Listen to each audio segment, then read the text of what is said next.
Welcome to Luca is a Billionaire, where the only thing I invest in is your answers. Begin by choosing a secure, ventilated amplifier location under a seat or in the trunk. Mount the amplifier where airflow and access to wiring are both available. Route the power cable from the battery through the firewall with a grommet. Use 4-gauge power and ground wire for most mid-range systems. Install the battery fuse within 18 inches of the battery to protect the run. Keep RCA cables separated from power wire and avoid sharp metal edges during installation.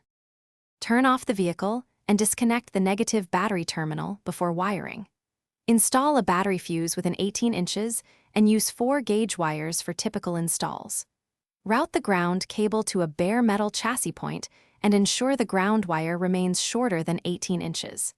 Connect the remote turn-on wire to the head unit remote output so the amp powers on with the radio. Use quality RCA cables and keep them away from high current wiring for the cleanest signal. Reconnect the battery and start with all bass and gain controls at minimum. Play a steady test tone and slowly increase the gain until you hear distortion, then back off slightly. Set high-pass filters near 80 Hz for full-range speakers and set subwoofer low-pass around 80 Hz or lower. Use a meter or listening test to align levels so all speakers blend naturally. Adjust phase between 0 and 180 degrees to maximize bass at your main listening position.